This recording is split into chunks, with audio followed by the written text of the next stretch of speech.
Lecture tang kun now being tum psycho relay to talk with Sorintan Howry with the therapy so welcome salu shit delay tum psycho ra passer later the shit sangai ajala na tum mangali interesting salakai kala kanala kai topic aka chan pai sangum kwai kramili shit delay itum na teje itum apamli matai lagana achukum hi climate change kuchunga chiwi incidences rashok da itum ha knoire itum ya apamli tere tang mai khai kala jingrod la maroran le atam ni ro ma hamram ni ham kala talaga na ari hon hi landslide hi ngalei khamini chungla ga na shokta itum li ha nok chung khalai re kalak shilak chung kha shogai re maram hina itum li chung kha ning khang shar ning khang rikla samphang sak da le ajai itum na he maram le thamai da lungsang mai da kharjan sak pai sa se kala itum na hi thai ko khui manga aina preventive measures ping da khui laga itum apamli natural calamities ping hi prevent sa pa mini kliang ji itum teo mai ka cha thai khui vai sa se issue hili matha mai da chan phai sang room da itum na min mai da thai khang yi ping hi thai bai khwai da cha special sala kai guest khani rang room hi de le ina nili introduce sami laga itum chan phai hi ron chatwa khwai sa se remai kap da Dr. Tuisem Shimra ahi pe wenane ari ahi assistant professor School of Environmental Management GGS Indraprastha University Delhi Lipam Dalei ekala former president of Tangku Scholars Association Hansraj College Delhi University lila assistant professor sadala pamsaye Dr. Tuisem Shimran ali show hili welcome sadale ne wa atam sakchung khalai sal rajam hiwang chung kha ning shere ka knya sada kuira ngazimi chahong ahi geologist ne Central Geological Survey of India ari Dimapur State Unit Manipur Dimapur State Unit yes Manipur and Nagaland ni posting talaga pamda kleine ana TM ko som rude wenane ningshi jangkhadai re kuira ngzimi jahong dalilan niwe atam ko sakchung khalai la tangkhu na darkar ka sa issue hili chan phai sangum khwai request ka sali nani nam than thup rajan mi wang chung ka ningshi phai ishi ko thumu chan phai moron ron da chatwa phai sa se ina athang tyong be ka background li hang khai tha da ajukom hi ithumna imaram hili landslide we after landslide chung ka shok ta ya thei jing mororan atam ni mor line rock high ma hamran atam ni sa la ga na ham la ga ithum kisik sa chung ka khang hai re kala himam chile ithum ter ka tang hila chung sangai re kisik atam hila sik me khar sa da the re ithum we environmental awareness si ti omai kha ithum tha mai da thei bai khwai apong hi mu chukai da klei sana a che hi tai la ga na ithum apam hili khare laga we aina practice sara shung gaje itum we jum cultivation no or itum we firewood collecting no itum kuchung ka practices si aru on modern era hili kya ka ta pai ji ji la ti omai kala thengai de le a che hi na ni we expertise na ni u take fa ma aina topic hi ti omai ka mai kha mi laga discuss si sa wa khwai sa se jerin na make up Dr. Tuisem Shimrali khan han sao ke arina hang kai da itum we apamli climatic changes ya ka leida klei hi major causes bi hina sa sani kleang ge ji thengai itum na hi ka hi avoid sak pai majang sani kla jila thengai ji ga itum we negligence wi wangai na rush of the klei kla itum na prevent sak pai masarar thu ji kleang ji make up na we na na house na atam ka khumi lo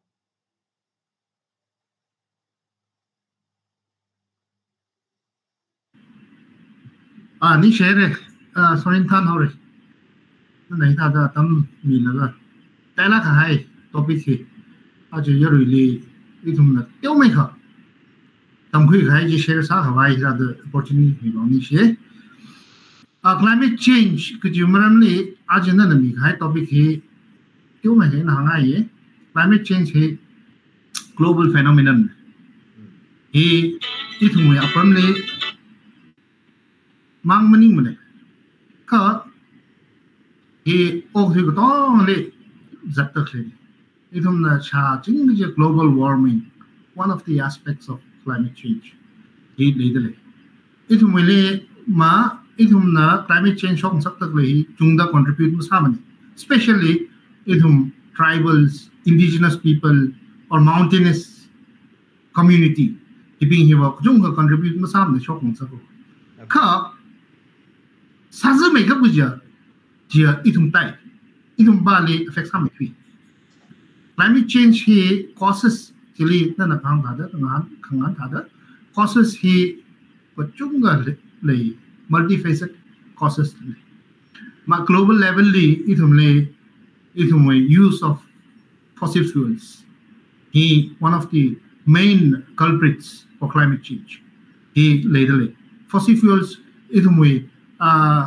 petrochemicals vehicular emissions ithum industrial outputs hikata pollutants sina ko chung chong sa ki global level ni I ko chung ha chibak li ma ngai ne ka ithumui vak chi kha ka khne sa da shok sak ta khai deforestation di ithumui vak li nge wa kha ithumui li relate sa me ti ki cost chi china untai ithumui li kari mu chung ne ithumui li fossil fuel si chung da mu chin ne kala ithumui vak ba deforestation kala land use land cover change hina khamtai sa da climate change si shock sak ta hina da dalei na global warming shock sak ta chi hangai ka khane sa da ithumui unsustainable way of agriculture practices ila akhan hina ithumna widespread deforestation widespread degradation of forest kala ithumui the way we practice our agriculture ithumui primitive sa lakaina kasa hinala kujung ka ithumle local climatic condition ni sa zu kujung ka le jena climate change ithumui wak liwa ithumui aspect liwa ithumui deforestation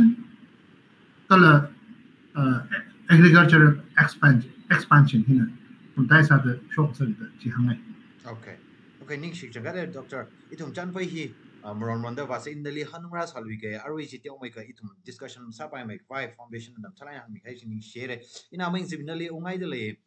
as a geologist nana itum bagli umpam lako or itum apam hi research ko sa tran itum le arwi dr tusem na hang khai tha da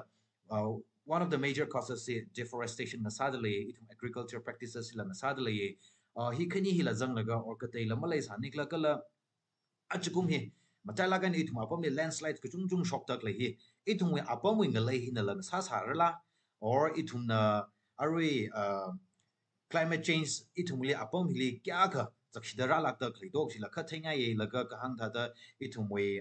tirpam tir uru o chung ka theng sang da klai itum we ngalei condition hina ka itum man made creation na sa da le la arwi ri ya ka itum natural calamity shock tak le ye Okay, Nishi, Naira Sorendan, Ilil, Igda Adam Kumibang, directly pointly Vauga, Array issue Doctor Twisem, climate change, Maramni Shenglaga and Hangere. Ajui in Hangagi, Shapain, and that simple Tankul Duena Hang Vaisare, technical terms, missing Vaisare. Yeah. The viewers being Ramli Bamda, like Abava being Matailaga Ramwe Awung being Kalakatam now being the Shamlaga Paptaga by Termini explains Hangai. Then Ari Hang Hai climate change, we Jake Mom Johnson Riga. Landslide Ari shock the obviously in the Hang Hai that it will be rock type. Yeah. Mulungui Hiki, like Jaka Shamlaga in the shale Bahina, Nuilagatum, chalk Tadak being now fiber. A beto kind lungui chalk Tadasahai by shale by. Then Akabahina was sandstone hin of a humli. Si doing a pit quida like Lungui, sandstone white, sandstone healer, Napikai Pahmanga, Kamarer Kamanga, Ayuranga, cut it on my aerially to make up the later play, King Lungui, Ayurkani hina. Jena, Higni he weathering Jagava, Singham, Singham, Turli interact Salagara, Kaita, ngalei he forms other in a Jenny shongfa cuttingly by cover. Ngalei hi meter khani sha laga meter ka thum sha laga lai tai meter phanga ka sha lang ma ya ta hi thau ki da landslide hi shock pha na hai khubang ga jiga ba kazing hi mar la gai na kro tharan ya ara climate change wi ra dai ka obviously erratic sa la gai na kreli ba okay kazing ji for example seasonal sa la gai na millimeter hi ya rota sa ko kha ra chi lam ma lam ka shu ga wa lungli cloud burst cloudburst rangsang la jit la for example wynard li achon jam shok ta khani thang li predict sa khai millimeter hiya ro ro ho da hang ai jili double sa da khani thang li ra ro da je na jili ba ngalei hi awi pore spaces je kha vai na shamla gai na gai in a bottle la kha hili marble hi chipuyau gai marble hi idam na kap nganaw kai marble hi bottle la hi chipuye kha alungli space ka jung khalai fu dai marble line marble wing jai le in a tur hi hai sang kha ba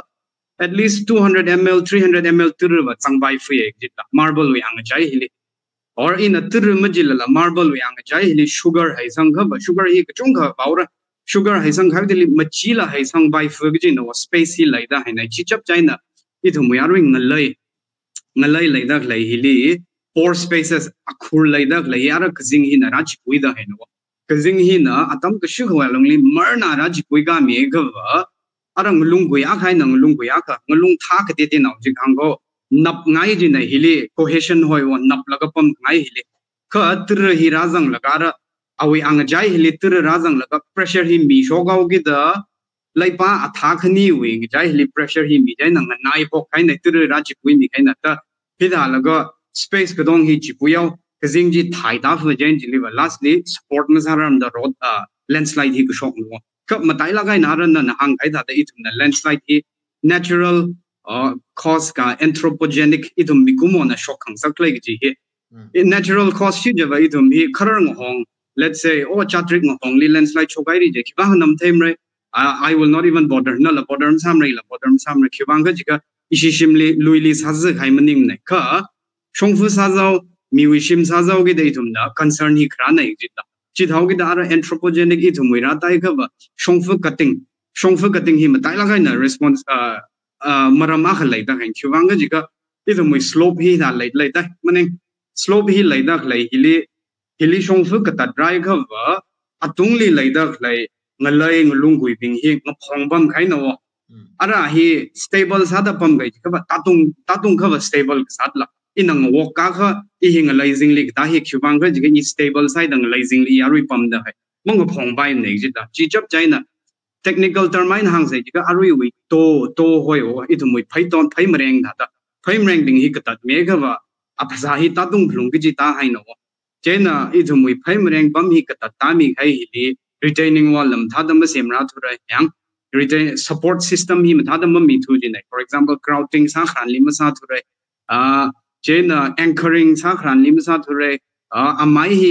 kagatat ara hi la khang china I thum hi hida katat ka laga terracing hi da ka kam man gi ta L shape na tam man ka terrace sem ga ji no ka ji lam sa thu khibang compensation we issue na ga mathai thu ra yang or meaning ka key administrative issue like kai gram thai thura ka terracing sanga khran lam sanga la steep sala kai ni dhaga ka tat kai ho obviously in a matter of few months or few years kazing murder ka thai dharan ba tatung landslide hi shock flung gi ji nai je na ithumoi hi na warui shongfu jaw se ka within our settlements ukruli jawlo for example or simple example ajon dangjam Zuneboto Nagaland with Zuneboto Sumi Baptist Church Asia way hak mai gab gi church ithum na thai sa da video li la thai e gi la ta awi church he atonly like just 90 to 100 meters behind Zunebodo arui with Sumi church landslide na sho khai ne landslide ki shok li shim thru hi min da hain chu tongli shim thumra lang da family thumra lang dali hong sa khai no hi khuwang ang the issue we iwing so now puloketo achumi senior scientist he landslide specialist ne landslide experts how gida an research facts ti sure da ka da ga jigam batai la ga na slope forming materials jega adang wing lai ngulung wi type pa ji in hang khai da shale line sandstone hi papam nai la khai fragile sala khai ngulung wi papam mai chi chu tongli very heavy rainfall yang chi da ga da rang ngalai lai da lai 5 meters thick ngalai lai da lai hila chipui ga laga pore space hi pura chipui laga tatung ngai la ga na khle atam ne chimang meaning la ithumui drainage system hi khanga jaina city le ithuma ka phungli hi daga level hi tamman okthuida da haita chi thau gi da drainage system hi ithumui concrete cement plus hi sawa khai hi na phamai ji da khuwang ga ji ga ithum hi trai na ngalai interact ma sang sak ji na trai na ngalai interaction hak maila pore space hi chungmai chi pui laga landslide we landslide shock mai pai chance hap mai jino chi thau ki da arui we zone bodo hili athumoi drainage management hi chakshina lai sa jina shima ga wai na main nala le khwa hi la concrete ki khi kam sang mi thu yang chu dong le adang hang khai tha dang lung wi tight pa hi la soil thickness hi shala gai re chu dong le shale line na sandstone hi na jungla gai na layao je na chu dong le gazing kro hi kshu ga leng le gazing hi mar na ro jaw gi da landslide hi ra shok khai ne jen ara preventive measures hi thumna thak tam mu khui cover kula shi cover in the next 1 2 3 4 years or 10 years down the line sumi churchila sajai by chance you know the in a question here answer he hena shapai sa kan okay ba maman khaisa yeah okay ning shik chagara means we na examples la set sa laga itum shok sum chung ga ham meri tum na mathek sa chung kala share sa mi ning shik chang ka te ina dr tisemli nga han wi shik ngai de le ara itum le climatic change wa le pong kai ne itum ge incidences ku chung kai la thai re itum le climate change ra la gai re jaw gi da ara itum na preventive measures ping hi kha thai ngai athang hang gai da itum apom hi ba ari la forest resource li natural resource li depends ala ga ok thuida kle chung de le fo gi da itum jum cultivation hi apam chung khali practice sad le fi kala firewood collection hi ari itum hi thing hi la chung kha yong rok de le fi chimang ma chila timber business sila thalagai na sang rok de le fi jena major cause of global warming, I mean, climatic change, deforestation. So how ka itum na practice sadagle hi deforestation lik chungka involve sadale fi. Jena itum we apam hili ya alternatives itum wang platforms avenues ila tiaw na ogida kala government when la itum hi khangchon da pakcha kala musam phangtu jaw gida arwen teng la forest resource li depend ba sada kleine kai itum we hiwa alung hili itum kladla masatz ka bai hi preventive measures me key sa ga ba itumile hi aka natural calamities shock da klei jingrod aram ta la ro da klei aram ta la ham da klei tur tang da klei landslide shock da klei itumile ada ka sik sa hi aka lei da klei hi ki ma mai sa ka ba tiao ka phasang mai kwai ki ma mai sa ka pharak la ji jinan ka share sami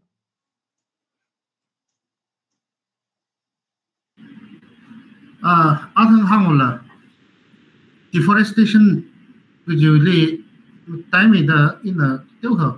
athang cái tàu dịch mình hang gì là on the supplement sao là tiêu hàng này chỉ ari deforestation chỉ anh tham gia cái geological aspect mình tham gia cái hàng này đấy ara ý bảo tiêu in là hàng hải bảo environmental aspect li deforestation là cái là landslide li contribute sao rồi gì tiêu hàng này ít thông thì sampai thang se kha simsa da le idom marisan mari hina matai me thui da simui weight ji phumi cement ji kala situi ji manat la ga direct ma hi sang man mari ji na pillar sa la ga pillar ji le khang dei weight ji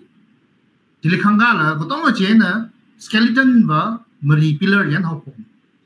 che na ara kana la ji idum soil hi kana la ji ka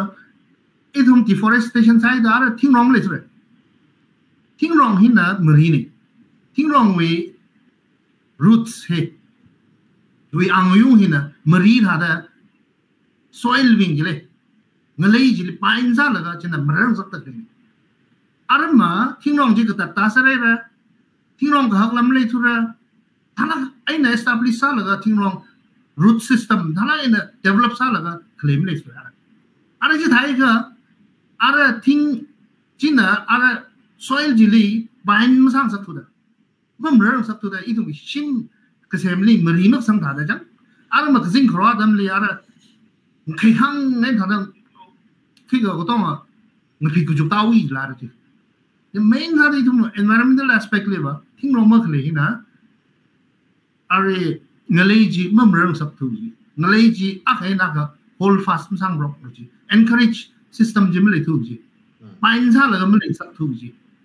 hina daina ina are shongfa shorok le infal ukru roads ya ka landslide ta la ka zing rock da nglam da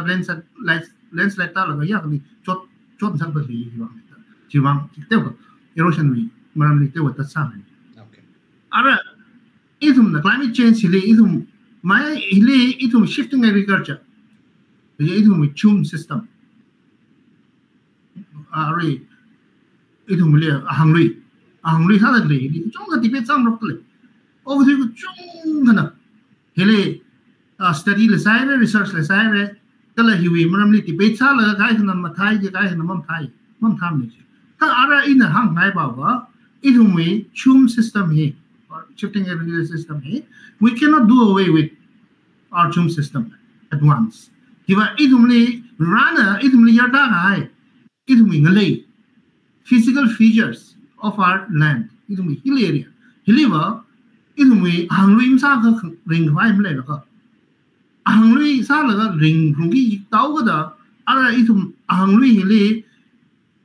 hili abundant ka sa maning la ka ka da develop sa shi ka da improvise sa la ka improved system of cultivation hikui rata ka sa hai hili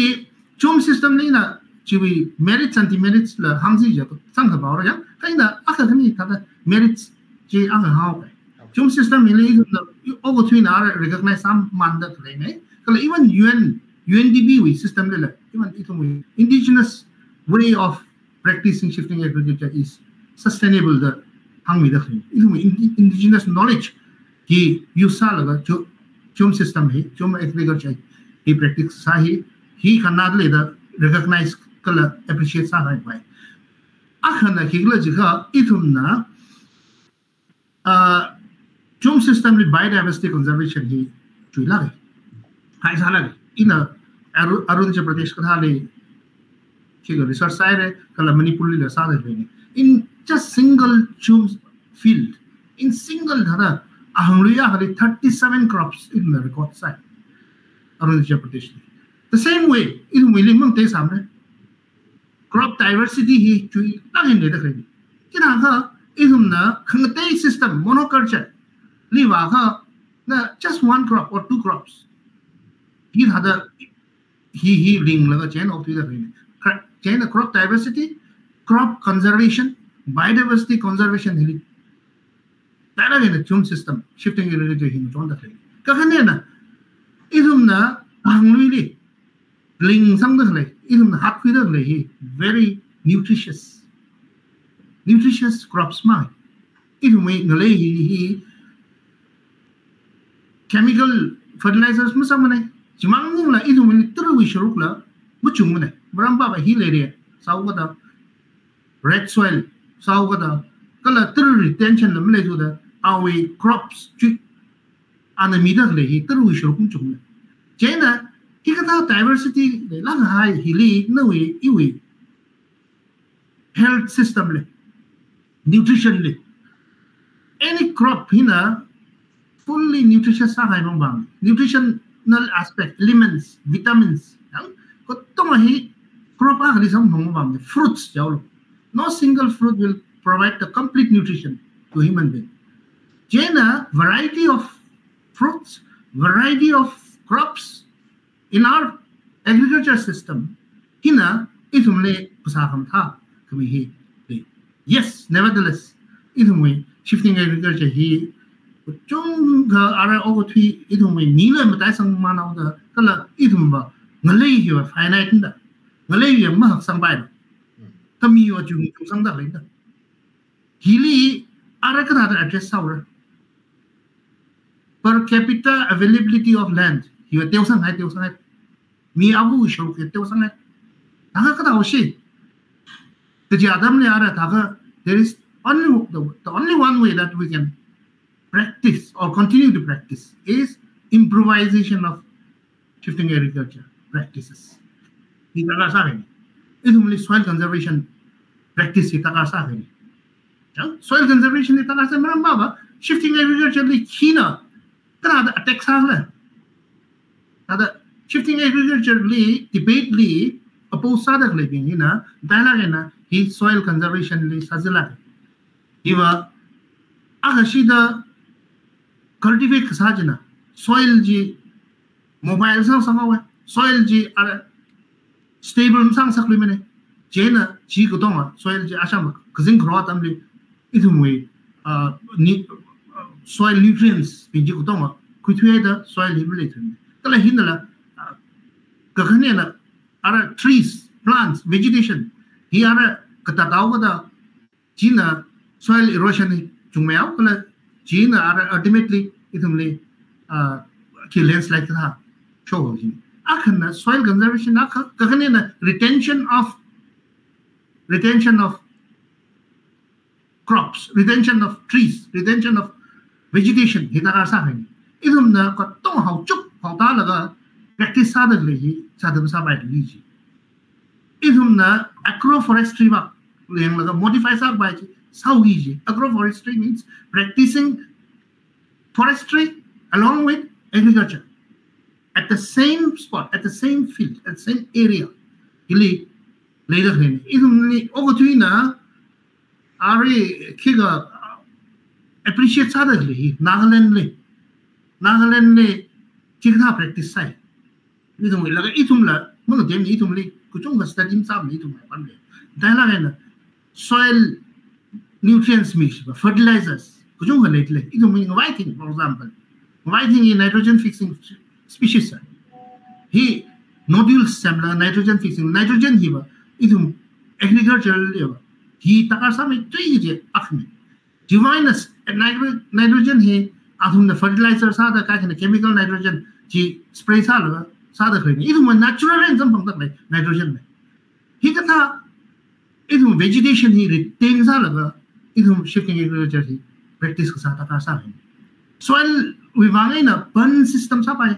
idum na omning ga idum na katat ka hai tingnar ha je na ara slope chili hira da bakhi me la soil ji escape sa sak ji nutrients sim sang sak ji he takar sa hai within the field li kada practice sa le idum the weeds vegetation hersho awi ji me hersho la outside the field chili mo hersho la jada within that field li retain sa la chili manage sa la composting sa we la hida da sa hi takar sa hai kakane na crop management hi takar sa hai crop la manage sa microclimatic condition hi yang la crop hi manage sa hi takar sa hai kaji kata crops hina kaji kata vegetable hina kaji kata tingnar ha hina kaji we apamli suitable sadli chadle kai ka soil he ko to ngra cha hina mle within an area of 1 hectare we only la soil he nutrients he ngra cham jin microclimatic variation why kai hina tru chung me sara tru shuru kai hina shadow zam le sara kai na sunlight chung me de sambang ngwa sara te jikada apam jili kada da manage sa shi crop se idu me han thingnar ha ji kada da kachi thingnar ha na idu me khi apam lim tha me da kachi thingnar ha na ngalei black soil li kada da cha me kachi kada thingnar ha na red soil li Kuhang lady Chamay, Kujim Talai studies Hain, Kranawing, Indigenous knowledge claiming, traditional knowledge clay Kranawing, Chia, Tangmeda, Chikata, knowledge itum record Salaga, Talagana, Sa itum Hunitot Nala, improvise Sag by Salaga, Kranawi, knowledge system, Chi itum document Salaga, Talagana, itum agriculture practice applies Salaga, Sasi. Why not? Itum divine sustainable Sagita. Yani he idum he khanje lagar sa ye maramba wa idum hili we have to live with this shifting agriculture him so the pamla ki china ka he idum practice he je ku im ninga ka hili he wa abandon sa ba ye practice a khanda idum hili kala chimang ning idum cultural aspect li culturally other involve sa culture healing room laga link sa la clear practice sa ganda hai China shifting agriculture itum he dhala na improve sa ga bai ji sa hui laga he itum economy ni lam tha se kala environmental friendly la sa se kala itum he biodiversity conservation na on the room da sa laga win-win situation itum ko to wang la tha ji kala environmental wang la tha ushok bai ji kala China ultimately sustainable practice of cultivation ni sa ga bai le Okay. All right. ning share doctor na details ala gai na itum abong le practice sada kle ling hel lo ka ham gai je very important pragmatic sala kai itum na yes ari honan la ngechei ka pa apong chung ka jang lak de le itum lui khawa na ping na or itum lui sada kle ping na farm sada kle ni thai practices se sa darkar sai the create sala gra no ina amang zimili ungai de le ari preventive measures we ni nali khang hana ka sal yoge mtala gai na we bakli ba landslide we litio me ka focus ala ka hang sak ngai lai maram ba itum hi landslide ka sa hill area sao gida hilly area sao gida landslide hi to la ga ne shop ta lai ya ka jing tio ko rok le da ari on kam share chung rok po khai ne athang na ha ga important sala ga point na ga itum shongfa ka se terrace system ne ka sem bi bai cha ka pak ma thai mane in fall the ukru road li aka khni thai apart from that cha ma thai the landslide hi toy lagan shok le ka ara kham tai ban itum we human settlement itum we town village pa hi na teo kha jak shimai da le maram ba shim style mi pa mau jaw gi da hi li chung kha classic pai le jen itum na shim ka sem ji tran ka chi ka tha da sem ka itum shim ing ma kang me la sa la teo thengai ari landslide chok da klebing hi preventive measures bing hi ari shongfu mang mening la itum lui ka thali la shok kap da kle hi la thai le ye adang doctor tu sem na hang thai tha da Thingrong ma kle hina marama kle sa landslide si to me car da shop da le jena itum hi ki sa la preventive measures hi itum na of course individual level line itum society level line sa ka pai tio hang sa government na yang sa atang examples are retaining wall ka ta ka ha chong felix sem jiwa government ni ka pak sem sangram ra ka itum mashana landslide mo shock ba hi itum ki mai ka tha da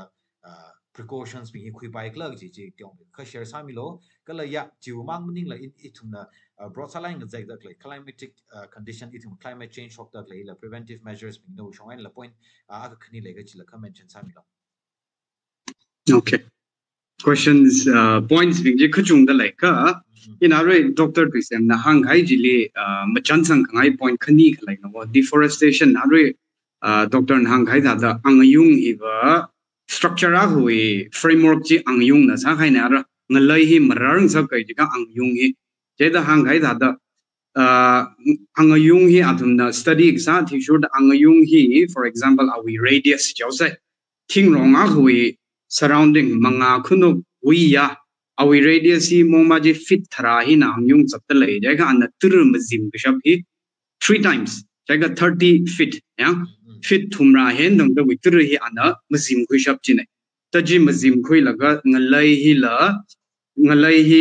awi angyung hi litur rain nga so da marar shapain hai mi jimang maning la tur hi mazim gal ga Thingrong wi ana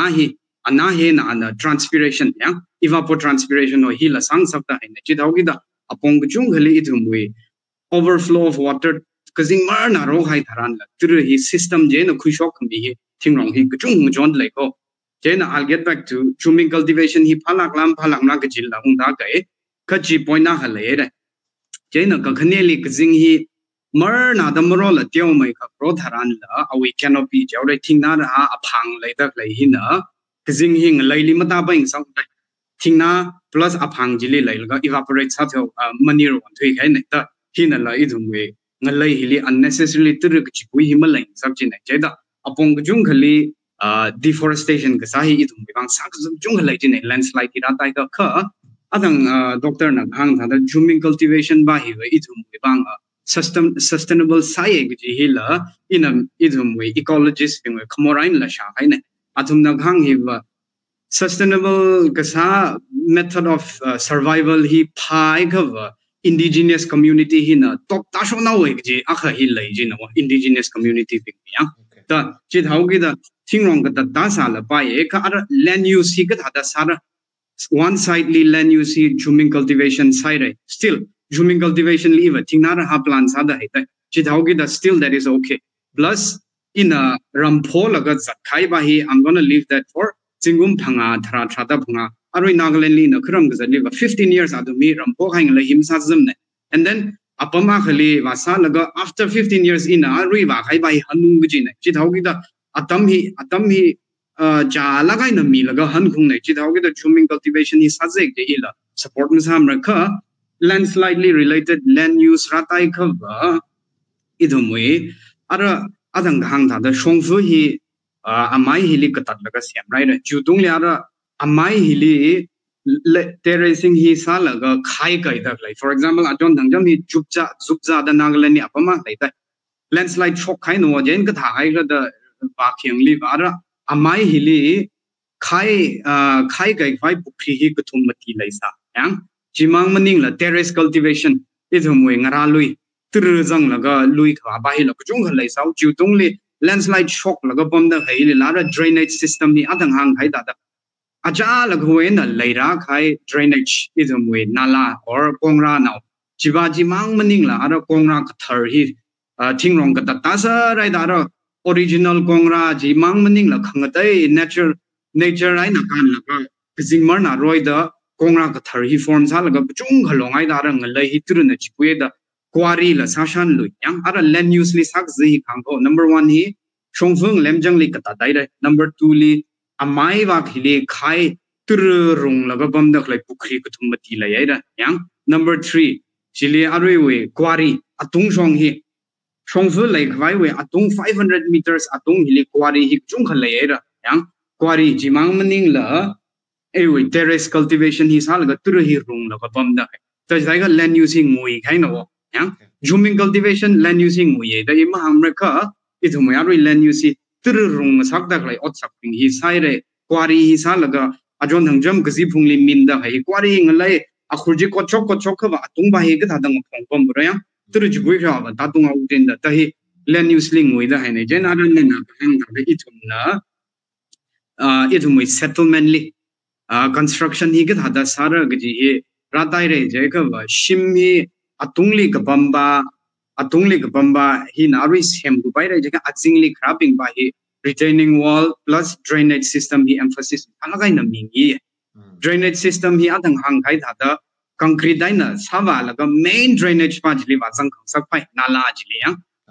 laga ram gai ghali idhumui toilet kisen hi concrete daina masala thada ngalai chang laga jili direct idhumui revise da lai shuida lai tur kham khau dong hi thada jili direct ngalai jili long sang sak da hina indirectly idhumui tur hi ngalai hili puigang sak jin no he khi khamak ning thalaga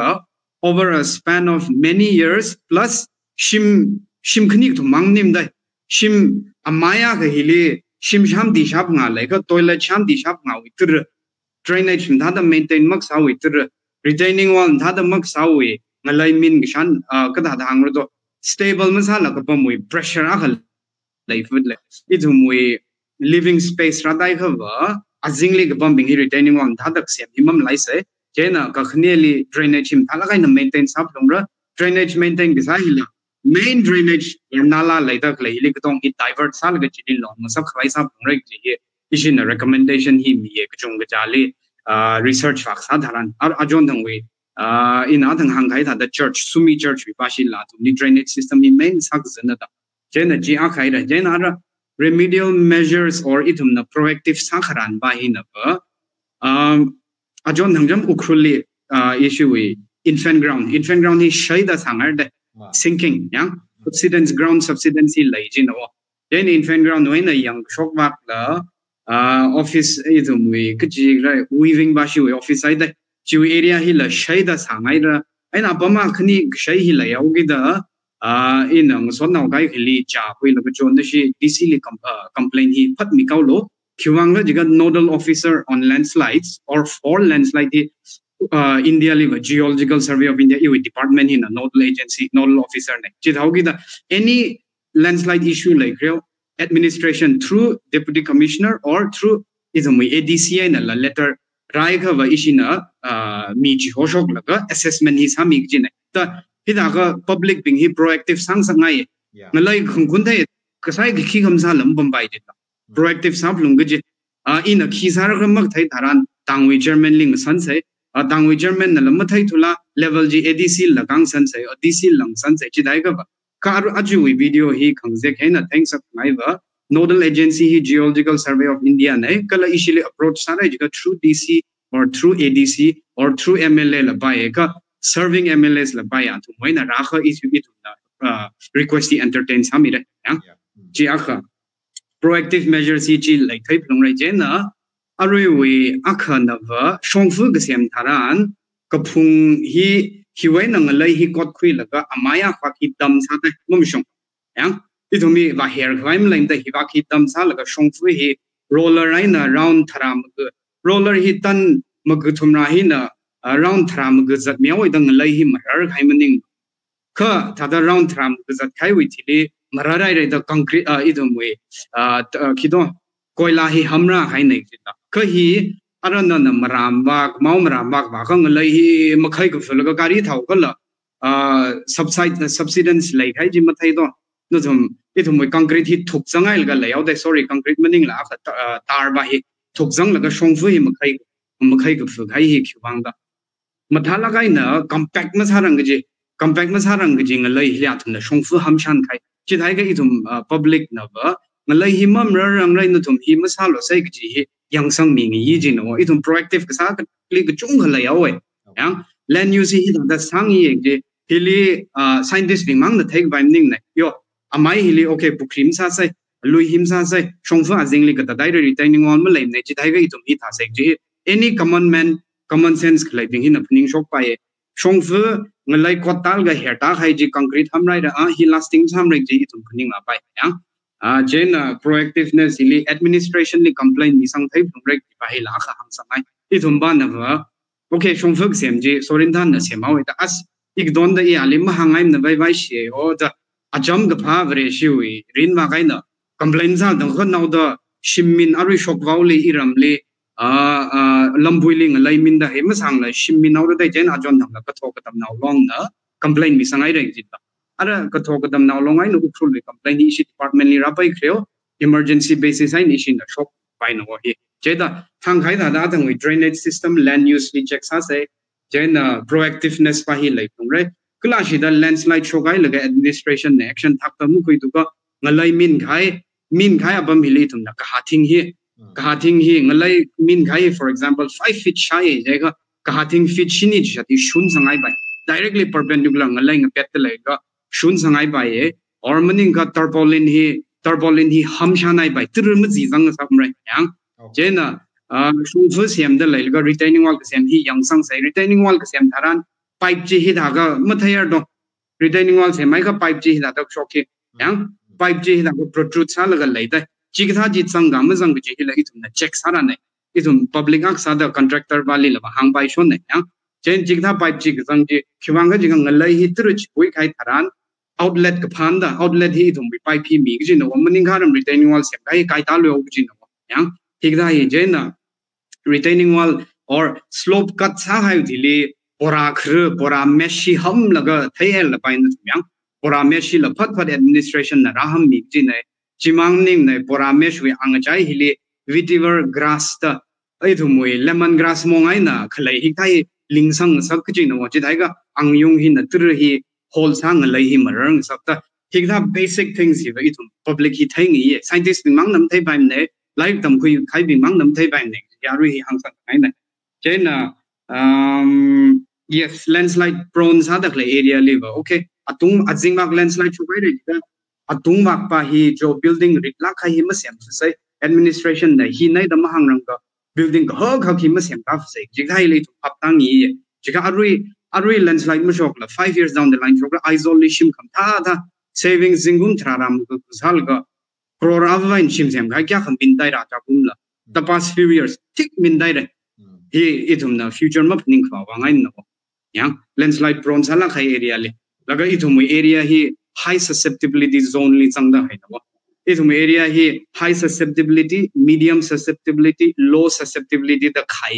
landslide shock pai la khai apam hi Imphal Valley landslide ma shock mre chizauge da hi ba low susceptibility nei dai na ukhrul area ka phungbam hi medium langa ba ye high lang mai ka dominantly high susceptibility in the chung mai ai no jeni to meaning sharp long right the hina shabau la ba ye interesting salak dalei technical terms laga itum week shock zang him takai hang mi gai awareness talagan mi lagai re kala hi pragmatic salak hai ping mang preventive measures mi itum na sak ni la sak ni ba pa mai ache video hi training mi chung kali awareness mi lag dalei ra da shit sang ning share ai shi kigla discussion ni sang da vai re talagan details ala lang zegai region ishi achu wa hili kupsang khwai saura chan pe hi sa laga je na concluding remarks ada in a atam hi mi laga ishi kikla chan pe hi kupsang khwai sa se jenny na Chris ada Dr. Tuisamna na no concluding remark mi pa mi vai itum we abom hili atang aming jim na hang kai da itum proactive ka sang chi darkar sala ke itum society hi we along hili itum ka thanam chung ka lei TSO sping no itum departments itum elected representatives sping itum jang ka thana bing li ka shura society ak lang sai da khui ka thana bing na hi chi chi li mi shula ke and ka thana bing na itum we abom hili climatic climate change leader le itum li ya ka natural calamities shock da glegi atuna kathana bing roles and responsibilities si kathada lei samrau do atuna saga bai kimi mai do kalai tu yaru bing la khisa bai kai kai rakali government na sami rano da khangarai li tu problems ka tiau ka lei sa hi ha khangai ha khai da thai landslide ka tiau ga hau pok li khongnai jina tang jina sa khui bai ji masala khangarai da me khar da ba shock khai da thai itu mui pukri nau je itu na tang nau na sak bai je tang na masala government li khangrai na thengo thai shu ta ka chung kha thai thai chen itu ya ruina itu me ka thana bing na ki mo mai sa bai li kliang ji li be sa la ka no concluding remark kham mi jo Okay, ni share it. In the climate change when about the climate change when that tang phai sao ke yeah when that ari if we experience na cái ko in the ngai la ga apong thu mai na myo ke kesa da itum he aka shida opportunity aka United Nations University na Tokyo li learning sponsor sa la ga itum Yunnan province China li environment culture and environment mi training ma kui chi scholarship sam bang da actually atum hi itumui kring krak thala ga Kunming city Yunnan province itumui kring krak thala ga atum shifting agriculture la sai kala terrace wet paddy field ila sababam the ina bjo ha itumui li kring krak chi ma chai atum na tha da sa la je kha khang chai na atum ma akui ili akui wa marang da bai ni da atum li sai nga le jiwai na kapung ton li le khle ya kapung ton li le da le thing na ra ha hi ba musata pai ni da bai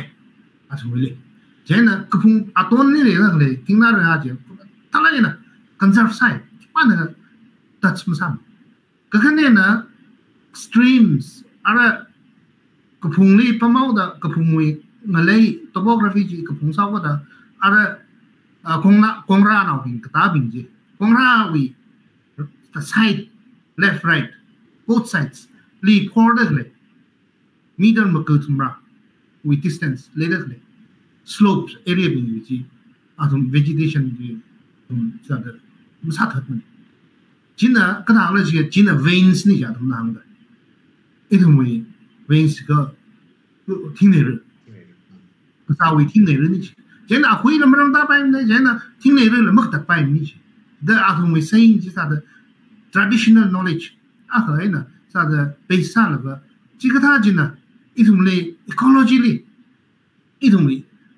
scientific knowledge hi ha pak en le da le ji atum traditional knowledge ji ga ta practice ka sa hi ta kar sai da ji hui ka khane na ara ka la ji kha athang hang la climate change hi itum the negative aspect pang li mi sai okay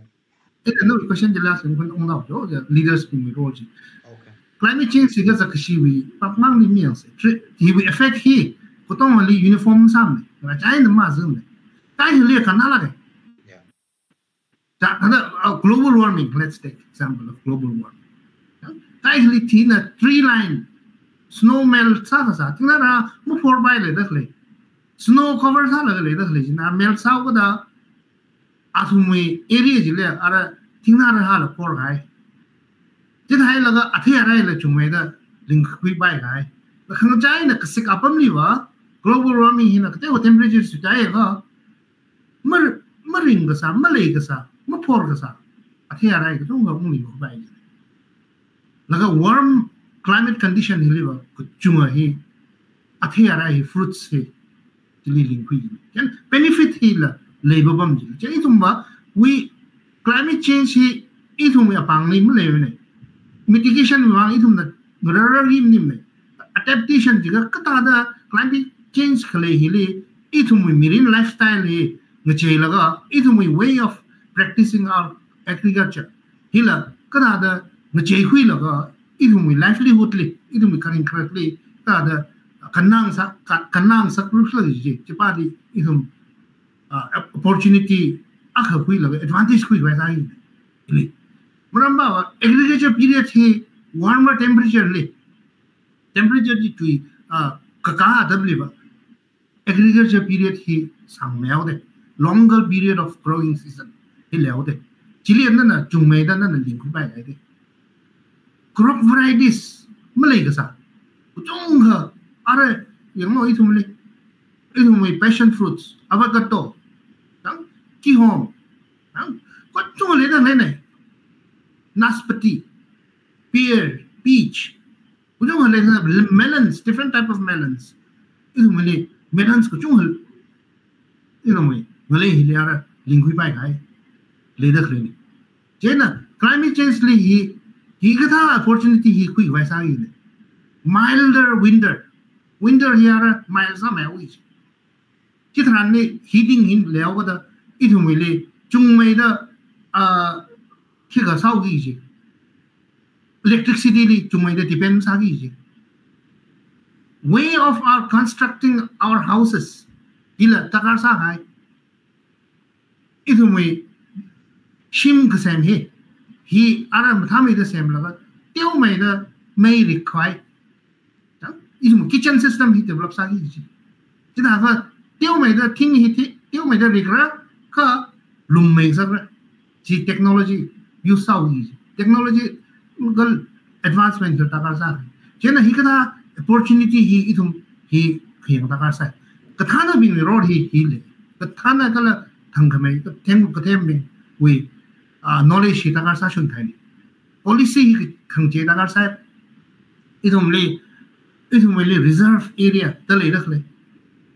hunting prohibition tanga hai law pass sa la implement sa la strict sa la ne follow sa takar sa hai tingna raha khimei ling pai kada khya dam li ling ra sayu kada da idum na ngakshi thai kada da ngabushi itakar sa hai law sem la thala na implement sa la development khui ra village level le development khui ra takar sa hai kada na bingwi mutai hai thala na muchuk la yeru wang muchuk la hi khle takar sa hai village level le tum village council le village level le itumwe tangkhul naw le khu dong ara khu ji bu ki ba na lai mo ga tam naw ba sa ayan li tam da le experts la chu le pam athumi knowledge le pise kala traditional knowledge plan sa la ngurum la itum log sem ta kar sai le ene khi adam le hunting sang sakshi to khi adam le khai pang sakshi to hi ta kar sai breeding season le na thum khai pa ba emre sai wa yu mreng pa emre ikada hi takar sa hai ni isum na athia ra hi wild vegetables wild fruits iku jong hala itum le khiatam li hek queen sakshi to ka than open season hai mi to open season ji mai hunting li hi european countries ka than open season hi hawla ga hunting sa sare khai run no sayu va yun no khareng hi le sare ka atum open season close season mai hi ka tha kre lim chat na sala la atam na khirau bu do idum ara idum khring khrakli climate change ya avoid sa bai bin idum na miam shok bai bin jena healing so da ringi yau da hi we advantage le kuisa kala hi na idum ni sa ji ji apong ji le ba strict sala gai law sem la idum ji tala na follow sa la healing ka idum ni kan kana chu khira bai ji hang ge hi na kuntin sa ba ni share. Thank you, Dr. Tusem Shimano will concluding remark. Talaga ni Mire.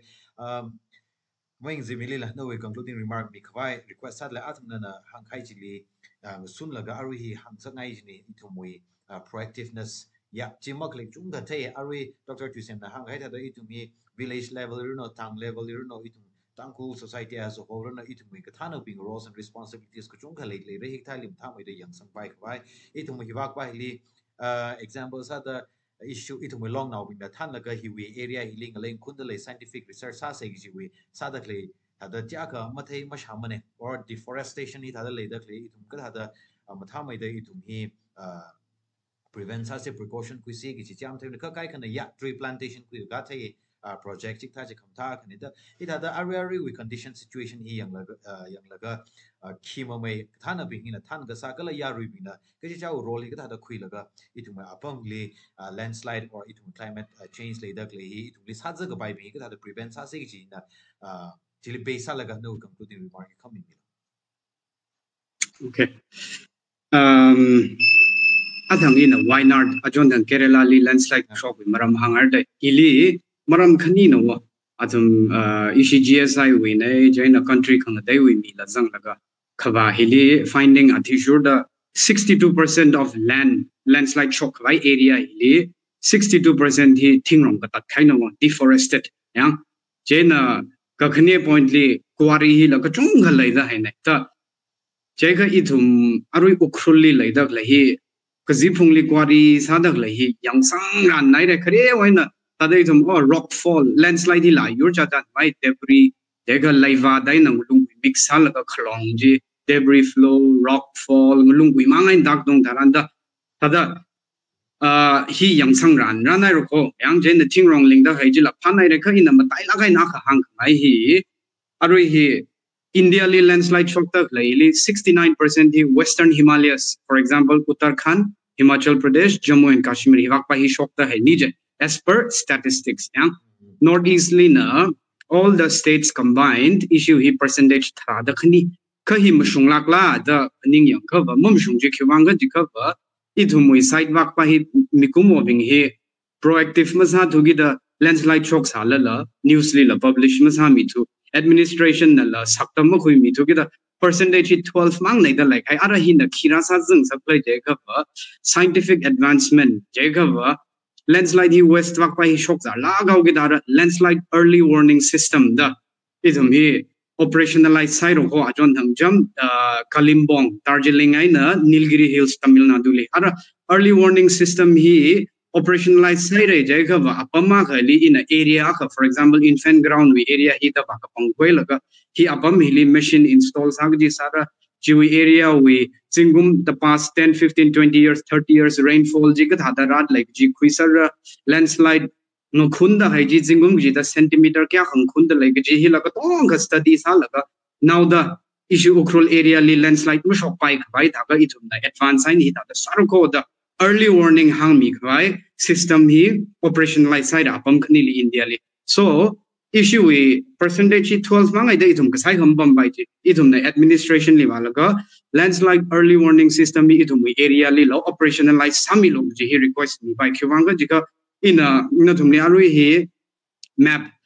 landslide susceptibility map hi hang ji thai ji jo ukrul hi almost tada 70-80% hi high susceptibility zone no jaiga Western Himalayas or other parts of India li mi chung mai thi khai wi wangai na priority chung mai mi khai no warning system hi la jiwak pa hi wa thui khai ta ji dai ga idum tang khol area li mi gthing rai bam la yang ai shim thum ra mang sa je shim thra mang sa je da priority hi ithum li mak mi hi ma pham nek je no je na ithum ba na administration li pressurize ha bai ji la landslide ka te now mangai na aju mang la kaun sa shi ja tm ga sun shok bau lampui kazipung chimang li lam di phanga lai tai yang ta ji thai ga landslide hia ka shok ta lai thum the early warning system lai au shi in the next 20 years prediction hi arui jang ba accurate ma sam rai khwang ga ji ga thum hi rainfall gauge na the newspaper ka pa tharan yo ajiva 10 millimeters ka jing roi ji ko millimeter thra khiba na ma tam da millimeter thra roi ji ga ji yang ka tam khwai machine ga bai thik da hi area ka chung khali install sa mi rai weather forecast sa by machines being hila install some is lo aga futurely okay then akhama ukruli gzing ro ga mro ra jilara idun google li type sa ra shok sir le da hi thikda forecasting system hila install sama mi sir lo gzing measures ha by install sama mi sir laga landslide data la collect sa khu ge hi tong hing ro na warning system hi operationalize sa ge no chen hi thum na la administrationally poran ranai rek ji bai hang sang khngai na ka tai bing ji bai na hang hai da da retaining wall we itum we pam da laili drainage system or land use ji amaya bam ji le shongfu ka ta chi check sa lo pukri ma sem pha lo o hi wo ji ji na hang sarai re kam tai la gai na ka tang hi le warning system hai issue le thak ta khira khai sa se ba hi hang sang ngai chena itum we area li lai da kai thiam thang mai da lai administration li jang da kai bing ina pressurize ka sa dar gar sai okay chi he na tang sang ya ning shi ga jang ga dai re doctor tu sem shi rai na queer na zi mi ja hong a je episode li na ni rak zang wi ma ai na itum tang ku nau bing na ma thai ma sha rang ge ji ge chung kha na ni na ra hang me re itum na thai rang bing thai khang yi bing ma thai la lek sa ja a chu chung kha thai shin queen sa gai re ning shi ga jang ga de tum ga dai itum tang ku le ge thiam thang ba lek sa wang itum ma hai ring phai a je hi mang ma ji la ra da kle adam hi la na thum wi knowledge itum li yer ta mi da itum wi apa mi hi a ka chot ta le da le ki o mang la le itum na avoid tak vai itum khop nang rum se ji la request sangai na ni wi od manga od root a them me ro no ring pa me ro no ne thum wi manga ina itum li tha da natural calamities na chot ta le hi te o mang la itum higla avoid sa da ring pa ko mi rin ji op thik vai ji la sa se ji la khana sa da ni share ko da hang ka hang li shit de le yem kala chu episode yang ro mi khai ya rin tum sai ko ri lak chung kaning share ko special sala khai guest khani dr tu sem shimrai na kwirang zim mi cha hong na razang mi da itum le chung ka chi thei me re itum na thei khang yi thei rang gi chi bing mang e itum na avoid sa da le itum na saran masala avoid sa da le chung kala hang mi de le ko itum na ara hang mi khai yu ati shura itum na thang da take care sa la ga itum na saran baran je sa la ga itum na apam hilila landslide chok dak later no ter tang dak later no itum le thing tang dak later no itum saran baran je sa sem tala khai he hang dak le hi kathana bing rose ko chung kha le da thai de le kathana bing na than laga saran baran je sa da mak pha sa dak le ji itum na kham khawai sa se or issue shock dak le ji itum na raise sa mi laga itum le ma tha mai da le bai khawai ji hot na room se itum thana bing mang la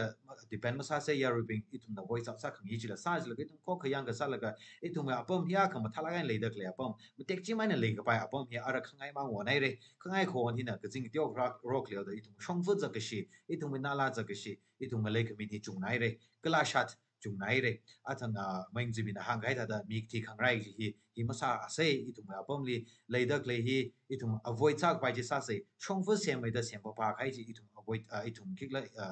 raise up sa se voice raise sa se itum complain saran li sa se shongfu ka sem li nalam tha da mak sem ge ji hina itum shongfu chak shi shon da le ye itum nalam tha da mak le nang le min shon da le ye shongfu chak shi shon da le ye ita basic bi itum awareness li le da itum akhain aka itum khama thai na hang rok la ka itum apam hi le mathala khai apong sang sak se kala shat we na